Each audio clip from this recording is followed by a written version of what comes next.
Nessa aula 21, dá continuidade ao assunto dos vídeos anteriores, dos 2 vídeos anteriores, né? Que é falar assim sobre radiação de uma forma ainda mais ainda teórica. Ainda não vou abordar cálculos, que eu acho interessante assim falar sobre as aplicações, né, sobre curiosidades da radiação, né, que acho que vai despertar mais curiosidade para todo mundo do que os simples cálculos. Claro que sempre acontece de esquecer de falar alguma coisa, tá? Mas é uma parte do que eu realmente precisava falar, né? Já foi abordado nos vídeos anteriores. Mas mesmo assim, eu vou compartilhar os mesmos slides, né? Só que eu vou só pontuar alguns pontos, alguns deles, tá? Deixa eu aqui compartilhar com vocês. Por exemplo, né? Quando eu falo de equipamentos que irradiam né, radiação ultravioleta, o que vocês têm observado que são equipamentos que emitem uma cor violeta, né? Por que eu estou falando sobre isso? Eu vou aqui partir direto a este assunto. Isso aqui já tudo foi abordado anteriormente, né? Isso aqui já foi abordado. Bom, só para reforçar, só para relembrar, né, os equipamentos, né, que emitem radiação ultravioleta, eles servem para matar patógenos, agentes patógenos, como por exemplo vírus, bactérias, né? Tá se falando muito desses equipamentos agora, né, a ser usado por grandes estabelecimentos, como indústrias, hospitais, enfim, né? Eu acho que principalmente hospitais. O que vocês podem ver, né, que eles emitem uma radiação de cor branca, parece, aparentemente branca, mas mais para violeta. Isto é, nem toda energia elétrica que esses equipamentos consomem, nem toda energia elétrica que eles consomem, eles são convertidos na radiação ultravioleta C, que é específica para matar esses micro-organismos. Então, essas lâmpadas, como as que a gente utiliza, né, para fins de iluminação, né, nenhuma delas é 100% eficiente. Tá? Tudo bem, você vai adquirir uma lâmpada, aparece lá aquele selo Procel, enfim, isso é outra história. Então, por que essas lâmpadas não são 100%? Porque uma parte da energia elétrica ela é convertida em luz visível e nu, que essa não interessa para nós, né? Mas, em compensação, né, é a partir dali que a gente percebe que ele está funcionando, né? Mas o que é importante mesmo é a emissão da radiação ultravioleta C. Eu vou falar aqui apenas algumas curiosidades. O que eu tinha falado no vídeo anterior, que a radiação ultravioleta ela é dividida em UVA, UVB e UVC. UVA, ela pega o espectro da radiação, né? Quando fala espectro, é sempre o intervalo, entre 320 e 400 nanômetros, que é a mesma coisa que 0,32 a 0,4 micrômetros. Eu falo essa medida micrômetros, que se não me engano no livro de Coropera está essa unidade. Esse UVA, ele é responsável pelo envelhecimento da pele. Se a pessoa fica exposta, né, se tem o hábito, né, de ficar exposto a longos períodos de tempo, como por exemplo vai para a praia ou faz serviços braçais, né, sem usar boné, uma roupa adequada que possa cobrir o corpo, ou se usar protetor solar, bom? E além de causar envelhecimento da pele, né, também dá problema de visão, né, a longo prazo, né? Se não me engano, catarata causa isso a longo prazo também, não tenho certeza. Por isso que eu sempre vou usar óculos de sol, tá bom? E aí tem o UVB, que ela causa queimaduras, ela vai de 280 a 320 nanômetros, tá? O que chega mais próximo ao espectro visível nu é o UVA, porque o espectro vai em torno de 400 a 700 nanômetros. O espectro visível nu que vai da violeta até o vermelho. Então, o infravermelho é acima de 700 nanômetros, mas vamos falar aqui de ultravioleta. E a UVC, né, que vai de 200 a 280, que normalmente ela é barrada na camada de ozônio, ela é utilizada, né, para essa finalidade aqui, por quê? Porque é uma radiação que ela desintegra, ela degrada o código genético dos micro-organismos, DNA e RNA. Aquela história que eu tinha comentado anteriormente, né, que tem, né, a radiação ionizante. Por que chama ionizante? Não é o caso aqui. Mas por que chama radiação ionizante? Porque é uma radiação que tem uma energia tal, né, uma quantidade de energia suficiente para retirar os elétrons mais fracos das camadas de valência, né? Aquelas camadas lá que vocês diriam atomística, né? Química. Então, são expulsos os elétrons mais fracos, né? Que possuem uma ligação mais fraca, gerando íons, né? No caso, aí, cátions, né? Mais prótons do que elétrons.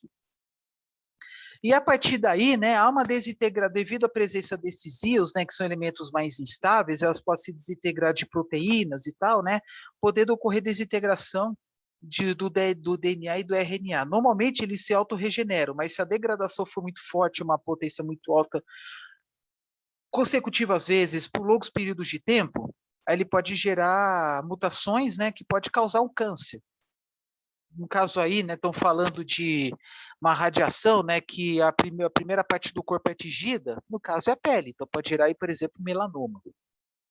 Até esqueci de falar ontem, né, falei da medida Gray, né, que é a medida muito usada para medição de radiação, em que, por exemplo, se a pessoa está exposta a radiação por um período razoável, não vou nem falar longo, período razoável de tempo, ele como se estivesse somando, como se tivesse efeito cumulativo no corpo e vai somando, né, o aumento, né, do risco de ter um câncer. Porque como falei ontem, né, que o câncer é uma doença assim, que você não pega de imediato, eu fui submetido a um meio que causa ele e amanhã já tenho câncer. Nada disso. Tá? Então é a longo prazo. Até dizem que, por exemplo, linfomas, leucemias, né, pode aparecer depois de um período de 8 anos a partir do início da exposição. Né? Por exemplo, gases tóxicos, fumo, radiação, enfim. Quer dizer, radiação ionizante, né? E aí tem aqueles casos, né, por exemplo, quem trabalhou após a explosão da usina de Chernobyl, na ex-União Soviética, atual Ucrânia, em 1986, pessoas que ficavam por apenas alguns minutos nos escombros, né?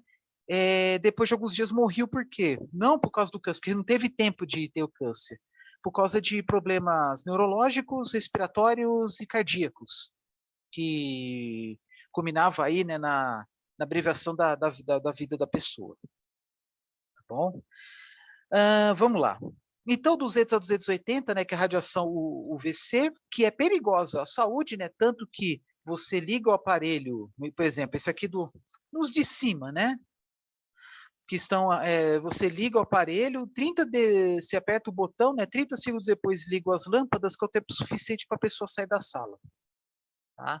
Por exemplo, aqui no caso, né, um ambiente aí que é um ônibus, tem vidros, a radiação pode ir para fora? Sim, pode. Mas dizem que não faz mal para quem está fora, mas mesmo assim, né, por questão de segurança, por precaução, é bom a pessoa ficar afastada, inclusive, do vidro. E como eu disse, né, a radiação ela vai para todos os lados. Ela só não vai pegar, por exemplo, os pontos onde a radiação não chega, onde você não vê luz, digamos, e partes escuras. Por exemplo, desse ambiente aqui. E a vantagem, né, de você ligar uma lâmpada como essa, recomendo deixar ligado por 1 hora. E talvez, né, a pessoa precisaria de mais de 1 hora para fazer a limpeza, como é feito com produtos químicos, usando, sei lá, uma solução de hipoclorito de sódio, álcool, álcool etílico, álcool isopropílico, sabão, sei lá, né, sabão doméstico, enfim. E também, né, os produtos químicos podem causar irritação à pele, dermatites, né, dependendo do caso, né. E só estou falando, né, que ter lá os produtos químicos convencionais tem lá suas vantagens e desvantagens, como o aparelho como esse também tem lá suas vantagens e desvantagens. O aparelho como esse aqui, pelo tamanho, eu estimo que tem aí uma potência equivalente aí a em torno de entre 1.000 e 2.000 quilowatts. Então, por exemplo, existem uns aparelhos de desinfecção de máscara, até falei, né, no vídeo anterior, e que tem hospital que comprou e teve o retorno do investimento em um dia. Como assim? Pagou R$ 6.000 no aparelho, que é o mesmo valor que o quanto que gasta por dia de máscaras. Aquelas máscaras mais modernas usadas no ambiente de trabalho hospitalar, que custa em torno de 15 a 20 reais cada. Isso eu vi num vídeo aí de um empreendedor. Tá? Então, em vez de usar a máscara e jogar fora, usa a máscara e coloca lá para desinfetar e usa assim que possível. Né? Claro, para tudo tem todas as suas limitações. Mas onde eu quero chegar? Que esse aparelho que eu falei agora, parece que a potência é em torno de 60 watts, tá? Então é algo pequeno. Até mesmo, por exemplo, desinfecção de instrumentos de manicure, tá? Alicates, lixas metálicas, também pode usar também um aparelho similar com emissão da radiação ultravioleta C, tá bom? Daí eu falei, né, da radiação ultravioleta C, né, ela tem o espectro entre 200 e 280 nanômetros, eu estou vendo aqui na colinha, bom, sou professor, então posso colar, e esses aparelhos, eles emitem uma radiação com comprimento de onda exatamente igual a 254 nanômetros, que é o comprimento de onda mais adequado para é o ápice da inativação dos micro-organismos. É o ápice da desnaturação das proteínas que formam o DNA, o RNA dos vírus, bactérias, né, permitindo aí a destruição deles. Tá? E com a desnaturação das proteínas, não há replicação do DNA e RNA, então eles são eliminados. Bom, e nisso que eu quero chegar. Então, de novo, qualquer aparelho que emite radiação, né, não vai ter uma eficiência de 100%. Igual eu falei lá acho que no primeiro vídeo, segundo, falando sobre iluminação. Que iluminação nada mais é do que um equipamento que converte converte energia elétrica, que é uma onda eletromagnética no Brasil 60 Hz, em uma radiação visível, uma radiação, né, equipamento, né, que emite o espectro da radiação, uma parte dela visível e outra não. Então, por exemplo, uma lâmpada incandescente, ela tem uma eficiência de menos de 10%. Os 90% restantes vira calor. Tá? É o quê? É um filamento de tungstênio em que ela é submetida a uma temperatura de... Desculpa, eu não sei o valor exato, mas ele resiste até mais de 4.000 Kelvin. Então, o tungstênio, o ponto de fusão dele é mais de 4.000 Kelvin. Se não me engano, talvez até mais de 4.000 graus Celsius. Então, ao passar a corrente elétrica, ele gera luz, mas por efeito Joule ele gera calor. Então foi uma tecnologia que foi usada por muito tempo e hoje é mais um nicho de mercado, assim, mais em situações onde ao invés de precisar de luz, precisa de calor, como por exemplo, caixas, onde você pode colocar folha de papel sulfite para deixar secando. Eu já vi, por exemplo, caixas metálicas com uma lâmpada incandescente lá dentro, para aumentar a temperatura do ambiente e tal, para diminuir a umidade relativa de, como é que se fala? Eletrodos para solda, para soldagem, tá? Para soldar aço carbono, por exemplo. Tá bom? Isto para aumentar a temperatura e com isso diminuir a umidade relativa, né? Para, por exemplo, no caso do papel, né? Para não grudar uma folha de papel com a outra. Tá? Então, atualmente é mais nicho de mercado e situações muito específicas, como, por exemplo, forno de fogão doméstico, em muitos casos ainda usa lâmpada incandescente, mas é muito mais difícil de encontrar. E são muito mais caros devido aí à baixa disponibilidade. Atualmente, né, é mais comum ver lá lâmpadas LED, né, porque é mais eficiente que a fluorescente, ela é uma tecnologia mais simples, enfim, né? E também tem até tecnologias que permitem uma alteração da cor, né? Então, muitas vezes você tem lá umas lâmpadas especiais, equipamentos aí para cromaterapia, e que emite uma luz, né, variando o comprimento de onda, e por consequência, né, variando as cores. Tá? Até a própria televisão LED, né, que é feita de micro LEDs, que elas permitem, né, variar rapidamente, muito rápido, num tempo de resposta muito rápido, variar o comprimento de onda, né, variando as cores e permitindo, né, observar os movimentos. Né, só que aí são micropontos, né, que tem numa tela de televisão. Tá? Então, é isso. Então, por exemplo, uma lâmpada LED já vai ter uma eficiência talvez aí uns 40% ou 50%, tá? Eficiência de conversão em energia elétrica e energia radiativa, que podemos dizer energia luminosa, né? Por se tratar de uma lâmpada. Tá? Então, acho que era isso que estava faltando falar para vocês, né? Até só para reforçar, né? Aqui, por exemplo, esterilização de instrumentos, que pode usar radiação ultravioleta, como comentei anteriormente, né? Tem os autoclaves que usa, por exemplo, vapor de água a alta pressão, né? E, enfim, até mesmo o calor em si, né? Que nem, por exemplo, forno, como se fosse o forno de micro-ondas, enfim. Mas estava lembrando aqui, né, por exemplo, irradiação de alimentos, né? Para que serve a irradiação de alimentos? Eu tinha falado ontem. Inibir germinação, como vocês estão vendo aqui no caso da cebola, para matar micro-organismos que aceleram a degradação, fungos, por exemplo, né? Porque qualquer alimento vai ter lá um elemento, um micro-organismo que só falta presença de água ou ação do tempo para começar a se desenvolver, né? No caso aqui da bandeja de morango do lado esquerdo. A radiação permite a eliminação de ovos, tá, de larvas, tá, que formam insetos, né, que também vão contribuir para a degradação dos alimentos. Retardar amadurecimento, né, no caso do morango, vocês estão vendo aqui, né, quer dizer, entre outros produtos, né, vocês estão vendo aqui que o morango, a irradiação, ele minimiza, até evita a proliferação de fungos, como no caso aqui.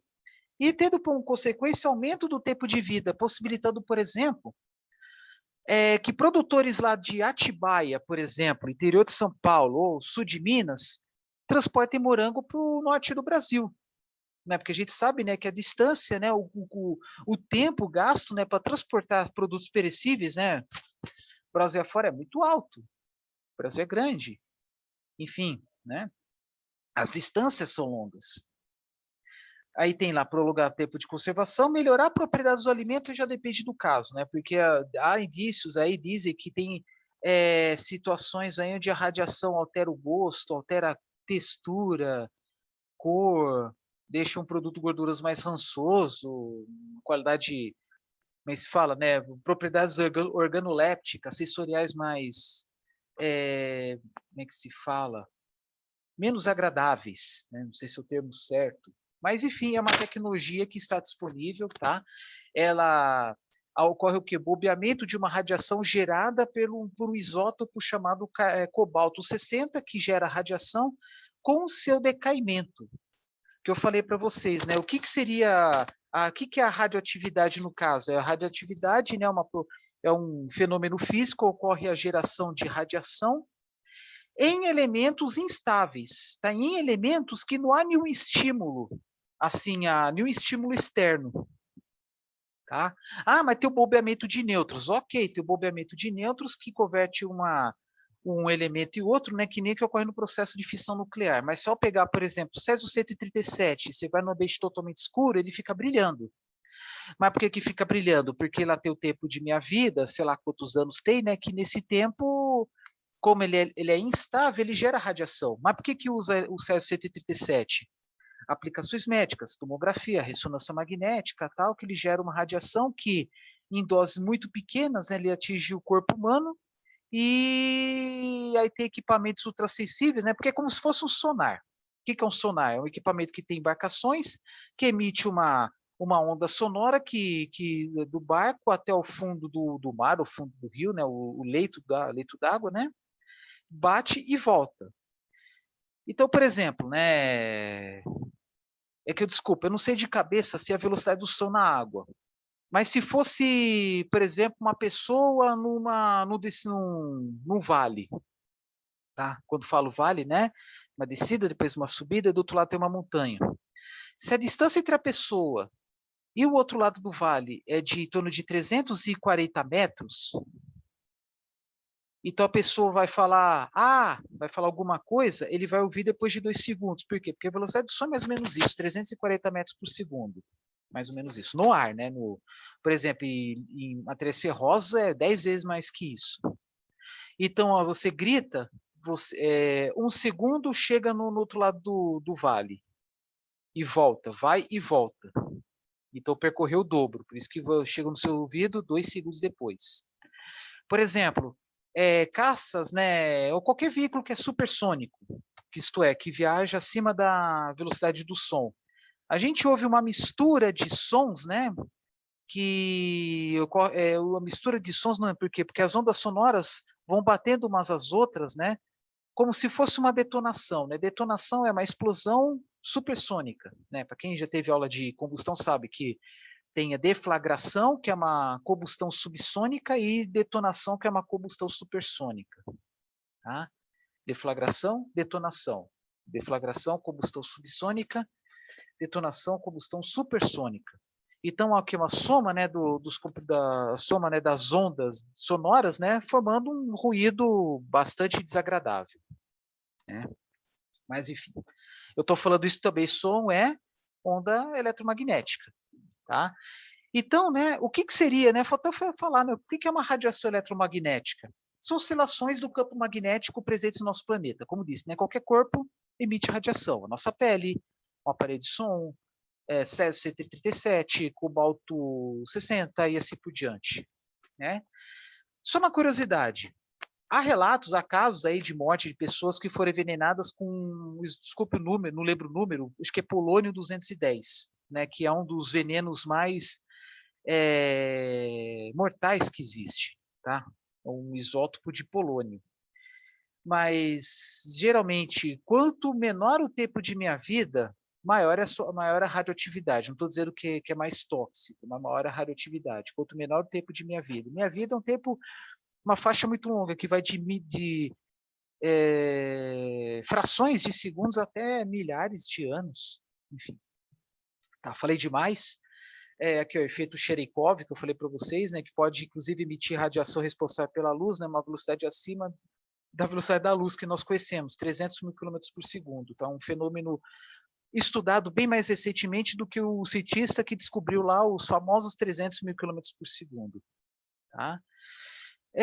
Também aqui, né, eu falei do espectro visível e nu, né, e que as gotas, né, de chuva, né, que formam o arco-íris e faz papel do prisma. Tá?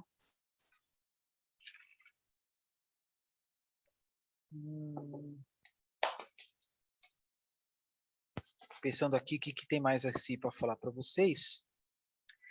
Só voltando aí a parte, que tem um item aqui que eu esqueci de falar, mas assim, já falei de certa forma, mas eu falo agora só de curiosidade. Os aparelhos aqui ultravioleta, eles não consomem muita energia, como eu falei para vocês, tá? Então, ele pode ser colocados aí, dependendo do tamanho do equipamento, em tomadas domésticas.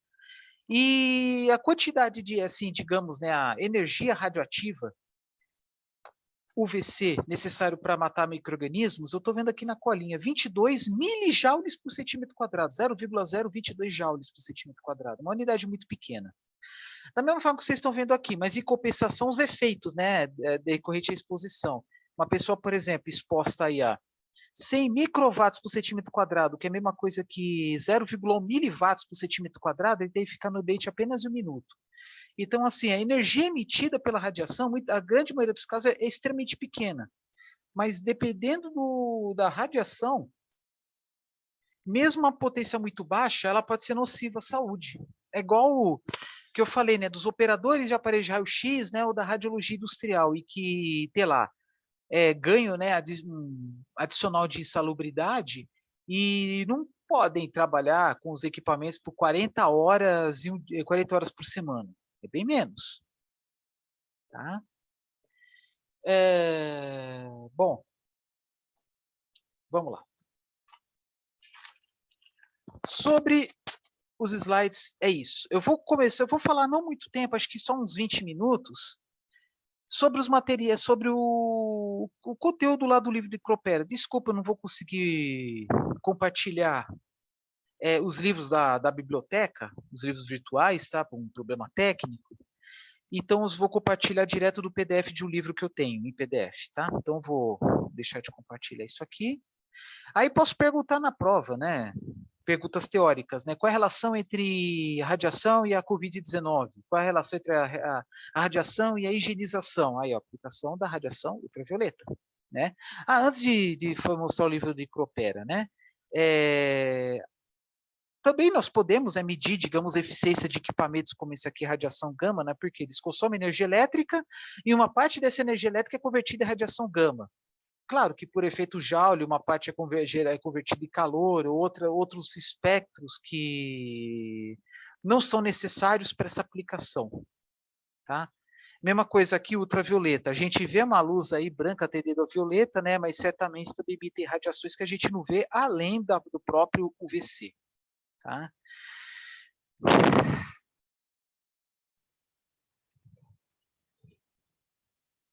Aqui, ó, repelente de insetos, aí é difícil de medir eficiência, né? Bom, eu, sinceramente, não saberia medir. Aqui, por exemplo, infravermelho. Estão vendo que emite uma luz branca tendendo ao cor vermelho. Mas o objetivo delas é a radiação que nós não observamos, que é responsável pelo aquecimento, né, conforto térmico, por exemplo, aqui dos suínos, ou na secagem de tinta. Por quê? Porque o comprimento de onda desse aqui é responsável pela cura, quando eu falo cura, pela secagem, né, pelo endurecimento da tinta que, de início, né, com matéria-prima, está em estado líquido. É a mesma coisa que o fotopolimerizador, com a aplicação de uma radiação possivelmente ultravioleta, ela permite acelerar o endurecimento da massa usada, né, do material usado na restauração dos dentes, né, após, por exemplo, tratamento de canal, sei lá. Bom, agora eu vou parar mesmo. Vamos compartilhar aqui o PDF, cadê? Um pouquinho.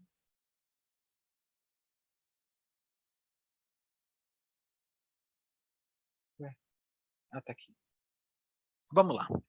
Então, de novo, aqui está o livro de Cropera, capítulo 12, uma introdução à radiação, e capítulo 13, radiação térmica entre superfícies. Então, aqui, radiação, processo e propriedades, no caso aí, focalógico e radiação térmica. Então, de novo, radiação é o quê? É uma forma de transferência de calor que ela é emitida para todos os lados se não tiver obstáculos. É como vocês estão vendo aqui. Sempre vai ter o conceito do material emissor, ou melhor dizendo, a superfície emissora e a superfície receptora. Sempre tem origem e destino. E, ao contrário da acontecer convecção, ela pode ser transmitida no vácuo também. Então, sempre tem o conceito assim de material emissor e a sua vizinhança. O que seria a sua vizinhança? Se for, por exemplo, no ambiente interno, vizinhança é o que vai receber a radiação, podendo ser, inclusive, as paredes, o teto, o chão de um cômodo. Se for no ambiente aberto, a vizinhança é a atmosfera.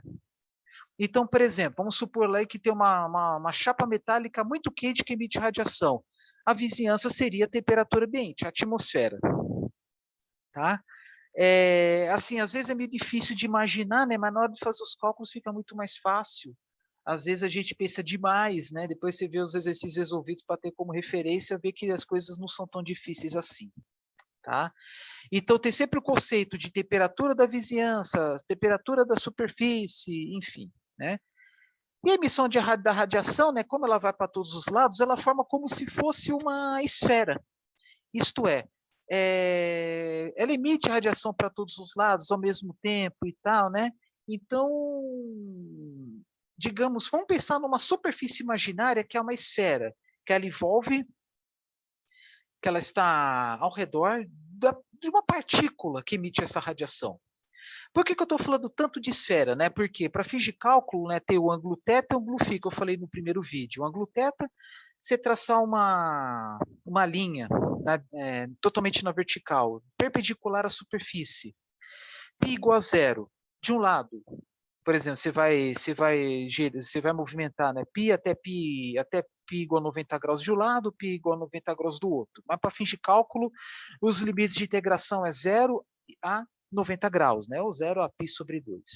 E φ é o outro sentido, né, que vai de 0 a 2π, 0 a 360 graus, porque você vai movimentar de 0 a 90 graus para um lado e depois girar e outra direção para o outro. Tá? Que mais?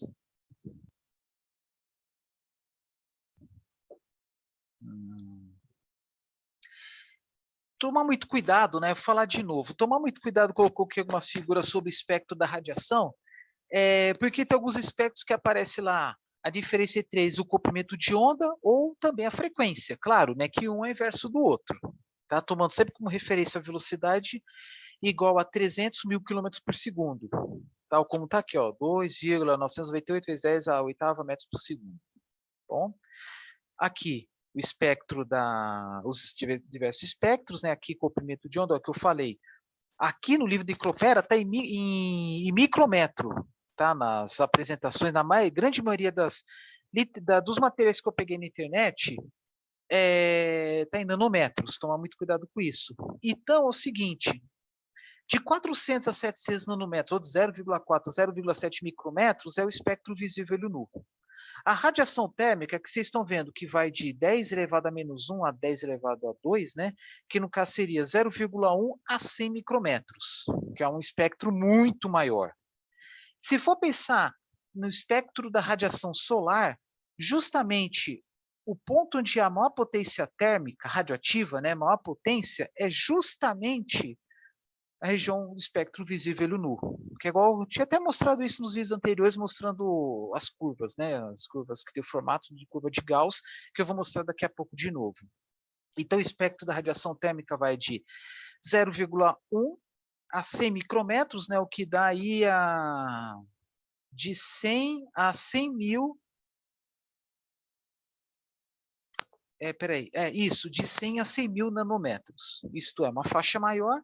Então, vocês estão vendo que a radiação térmica ela pega um pouco da ultravioleta, e pegando principalmente o VA, não sei se pega o VB. Deixa eu ver, acho que pega ou não pega? Ultravioleta. Pega. Pega o VA, o VB, acho que pega o VC também. Bom, isso não importa. Pega um pouco do ultravioleta, pega a visível nu e pega o infravermelho. Beleza. Aí, mas tá micro-ondas. Micro-ondas não serve para aquecimento? Sim, também, né? Mas numa situação muito específica, mas serve mesmo, como vocês sabem muito bem.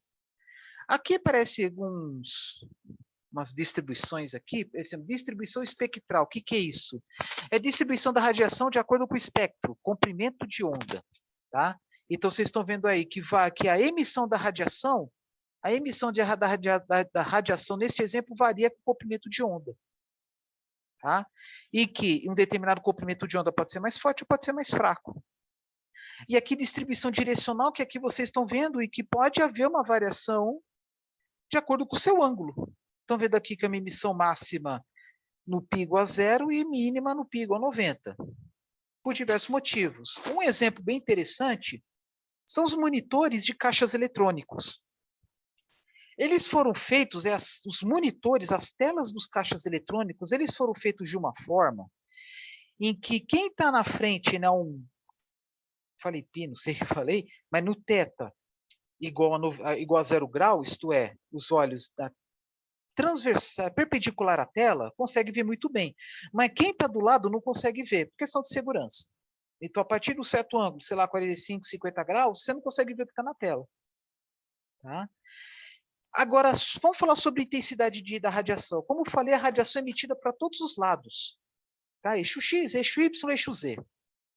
Então, ele usa uma unidade matemática, que é o conceito do estéreo radiano. Radiano, todo mundo sabe que radiano ele é 2D, ângulo, né? 1π radiano, 2π radiano, enfim. Mas o estéreo radiano, estéreo vem do grego, que significa algo tridimensional, como tem a estereoquímica, que estuda moléculas tridimensionais. Então, o estéreo radiano, ele mede o que chama de ângulo sólido. Por quê? Porque a radiação ele emite tridimensionalmente. Tá? E tem essa definição aqui, ó, elemento infinitesimal, né, do ângulo sólido, que é o ômega, d ômega igual ao elemento infinitesimal da área, que vai receber a radiação, né, que é essa área aqui, que é um círculo, sobre o quadrado da distância. Por que R? Porque você vai emitir radiação, tem o emissor de radiação receptor, como a radiação vai para todos os lados, a emissão da radiação ela simula uma esfera, como vocês estão vendo aqui. Aqui é um círculo, só que na prática é uma esfera. Porque ela emite para todos os lados, para baixo, para cima, para a esquerda, para a direita, etc. Né? Eixo X, eixo Y, eixo Z. Então, para isso, tem o conceito do estéreo radiano, que é d ômega igual a dA sobre R ao quadrado. Se for estudar apenas bidimensionalmente, o que é possível, né? E também existem exercícios que você faz os cálculos, efetua o cálculo da emissão, mas aí no caso é só na teoria, né? Bidimensional. É dα igual a dl sobre R. Então, a radiação projetada está em cima deste arco aqui, que é elemento infinitesimal dl. E o R é a distância. E aí, claro, né, tem os outros elementos, né? Por exemplo, a emissão da radiação ela depende aí, né, ou melhor dizendo, a resposta da radiação, ela depende da distância, né, que é o R, né, entre o emissor e receptor, o ângulo θ e o ângulo φ. Quem, por exemplo, tem módulo fotovoltaico sabe que ao instalar, né, ela vai ter uma variação da radiação nesse ângulo aqui, ela vai alterando assim ou assim. Tá? De novo, se tivesse um rastreador solar, você poderia pegar mais, você poderia gerar mais energia fotovoltaica, né, se tivesse o rastreador solar e a placa faria dessa maneira aqui. Mas também aí vai variando aí, né, consideravelmente durante o dia. Aí variar muito pouco de um dia para o outro, né, devido aí à alteração da posição do Sol, né, à medida que vai passando os anos, né, como já tinha falado anteriormente. Mas enfim. E aí tem todo um conjunto de equações e que permite obter, no final das contas, uma equação a qual ela equação do elemento infinitesimal, né, diferencial do elemento área. Eu vou aumentar aqui, porque está muito pequeno. Eu não vou entrar em detalhes sobre a formação das fórmulas, mas aqui a fórmula responsável pela obtenção da área, né, é dA igual a r² vezes seno de θ dθ dφ. Por quê? Porque a distância entre o elemento, por exemplo, o elemento infinitesimal que emite radiação convencionado dA1 até o DAN, que é receptor, a distância é r. E aí tem, né, o r seno de θ, né, que tem porque o que seria o θ aqui? Vai de θ igual a 0, perpendicular ao elemento emissor, de 0 até 90 graus. E dφ, o φ vai de 0 a 360. No caso aqui, o plano do φ seria como se fosse o da mesa e do θ seria perpendicular à mesa. Tá?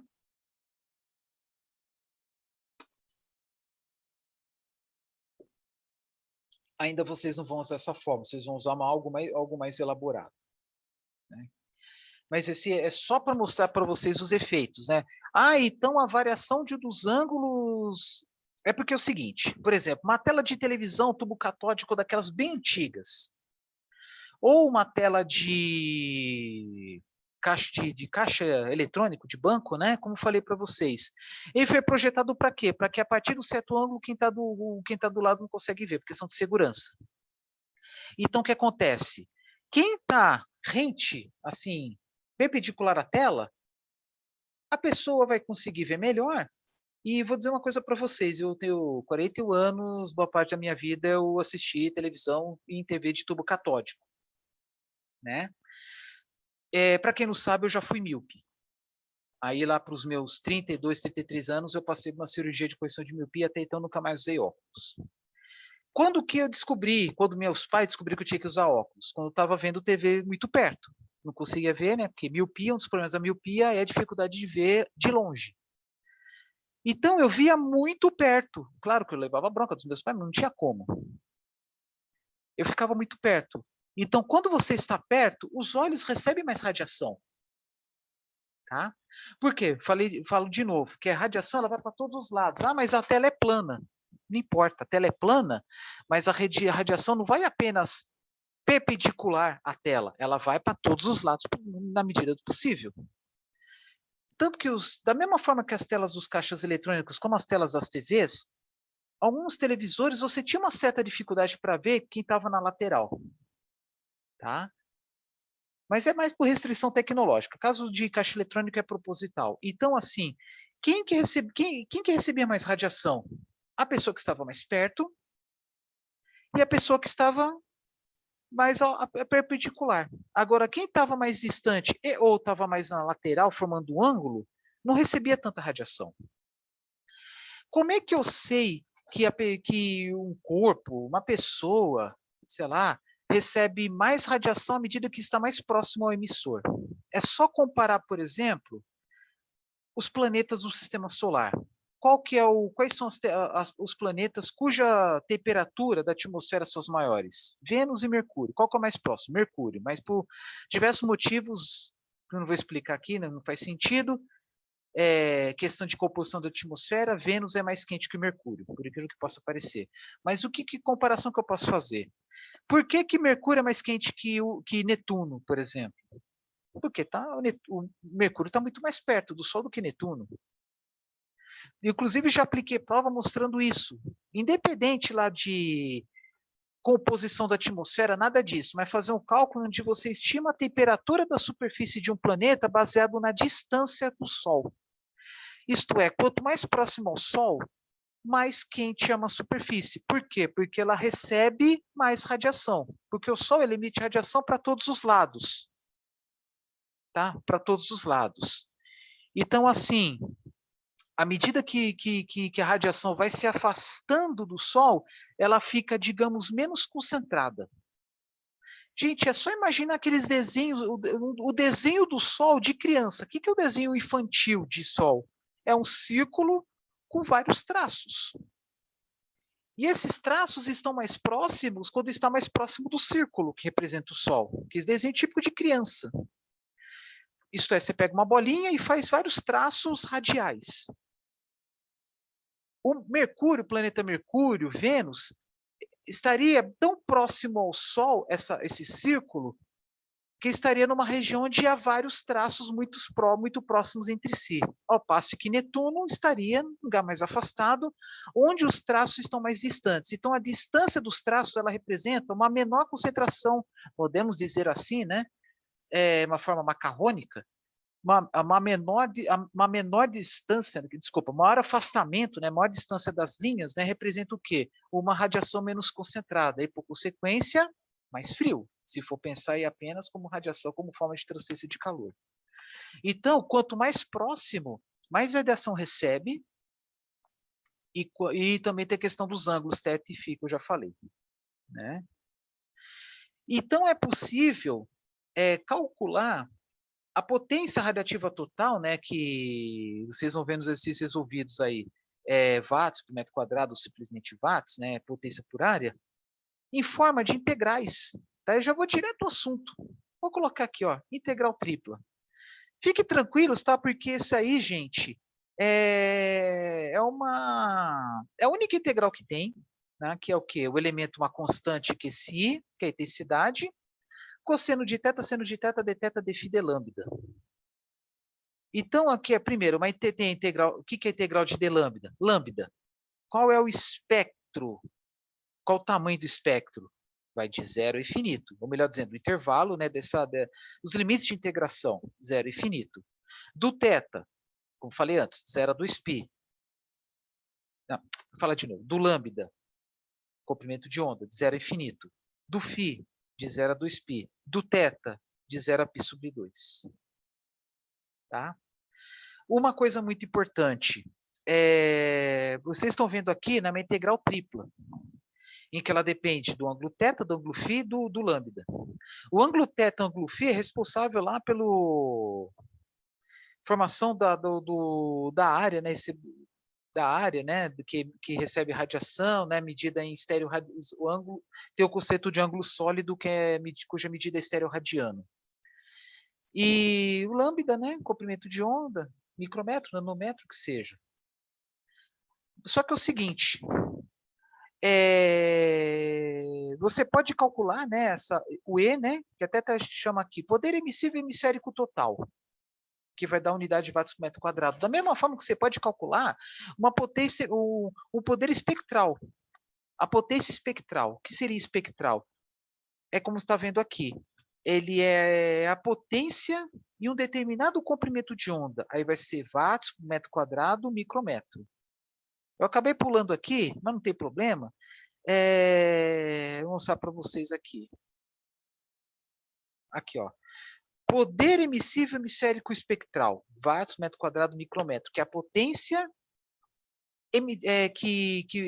uma potência é uma determinada área emitida usando apenas um determinado comprimento de onda. Tá? É igual a história lá do equipamento que emite radiação ultravioleta para matar o vírus da Covid-19, por exemplo. Por quê? Porque eu quero um equipamento que emita radiação ao comprimento, vou ver aqui a colinha, o comprimento tem que ser igual a 254 nanômetros. Aí vamos supor que a potência calculada é de, sei lá, 60 watts. Que é a potência que está concentrada nesse comprimento de onda, 60 watts. Ah, mas a potência elétrica do aparelho é de 600, então podemos dizer que é uma eficiência de 10%. Por quê? Eu não quero emitir luz, eu quero que gere a radiação para matar o micro-organismo. Tá bom? Então é isso. Então tem os conceitos aí, poder emissivo hemisférico espectral, que é a potência, né, watts por metro quadrado micrômetro, e a potência hemisférica total, que é pegando aí todo o espectro possível da radiação, que vai de zero, comprimento de onda de zero infinito. Mas, gente, é o seguinte, voltando aqui àquela equação linda, maravilhosa, integrais triplas. Por que integral tripla? Porque tem três variáveis, né, necessárias, essenciais aí para obter aí a potência da radiação, por exemplo, radiação térmica. Eu estou falando que esses são os limites máximos possíveis, né? O comprimento de onda vai de zero a infinito, não tem como ir aqui ou além, não tem comprimento negativo, de 0 a 2π, não tem como ser além disso, né? E 0 a π sobre 2π não tem como ser além disso. Então, por exemplo, vocês vão ver um exercício, por exemplo, vão medir a potência da radiação térmica. Você viu lá, né, que vai de 0,1 a 100 micrômetros. Então, você pode colocar, deixa eu ver, aqui. Em vez de ser 0 infinito, você coloca 0,1 a 100. Já diminui bastante o espectro. Mas vocês vão ver na prática, se for pensar no Sol, que entre 0,1 a 100, pega aí talvez 80% a 90% de toda a potência, toda a energia que vem do Sol. Não vou dizer com precisão, eu sei que em torno de 80% a 90%, mais ou menos isso. Aí você pode diminuir, né, os limites de integração, por exemplo, em vez de ser 0 a 2π, ser de 0 a π, ou sei lá, 0 a π sobre 4, e assim por diante, que vai restringir bastante, né, os limites de integração e, consequência, diminuir o E. Então, esse aqui seria uma potência máxima. Por quê? Porque os limites de integração aqui, abordados aqui nesse exemplo, são máximos. Tá? Aqui, né, estou terminando. Aqui vocês estão vendo, né, que você vai projetar com o hemisfério, dando exemplo aqui, né, se for pensar num elemento emissor aí, um plano infinitesimal aí, né? Aí tem lá o DA1, que é emissor, DAN, receptor, né? Como eu falei antes, o θ vai de 0 a π sobre 2 e o φ de 0 a 2π. Tá? E o R, que é o comprimento, que é a distância entre emissor e receptor. Bom, já falei sobre isso. E se for pensar aí uma intensidade total desculpa. Se vocês usarem todos esses limites de integração aqui, dessa integral tripla, como pode acontecer mesmo, né? Se for usar todos esses limites aqui, essa equação aqui, ela vai ser igual a essa aqui. E igual a π, que é 3,14, vezes I. Mas o que é I? I chama intensidade total da radiação emitida. Que mais para frente vocês vão ver uma tabela. Gente, o I, ela independe do ângulo θ, do ângulo φ da distância. Já o E, não, o E depende. Para obter o E, você precisa do ângulo θ, do ângulo φ da distância. Tá? Que é aquela história lá, você está criança assistindo TV perto ou longe, mas fala perpendicular à tela ou não, enfim, né? O próximo vídeo eu vou falar sobre esse exercício resolvido aqui, tá? E aí tem outras condições, né? Falando rapidinho, né? Que a gente fala como radiação, né? A radiação é o fenômeno, né? É a forma de transferência de calor. Aí tem o termo irradiação. O cálculo é o mesmo. A diferença entre eles se dá apenas na origem e no destino. Porque quando fala em radiação, é o elemento que emite. Irradiação é o elemento que recebe. Por exemplo, irradiação de alimentos é o equipamento, né, munido de cobalto 60 que vai emitir uma radiação. Então, o cobalto vai radiar os alimentos que vão ser irradiados. Tá? Então, aqui fala, né, de radiação incidente. Radiação incidente, radiação. E a superfície receptora vai ser irradiada. Aqui, ó.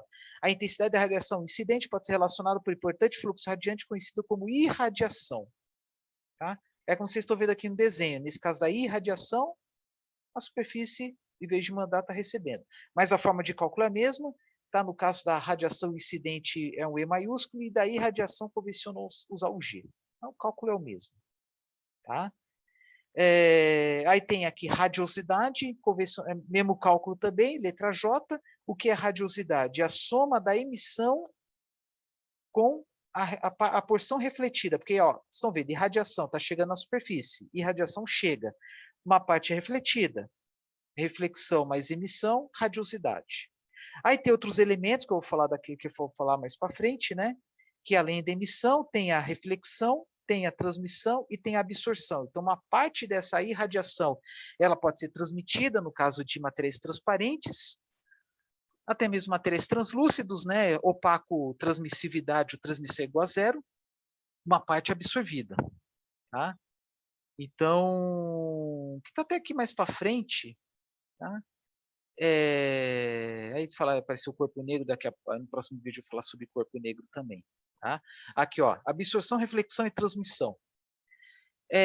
Emissividade e capacidade de emitir radiação. Tá? Aí absorção, reflexão e transmissão, né, levando em consideração a irradiação. Materiais pretos, asfalto, por exemplo, elas têm uma absorção máxima, uma transmissão igual a zero, e como tem uma absorção máxima, uma reflexão mínima. Asfalto, né, absorve muita radiação e por isso que a superfície é quente.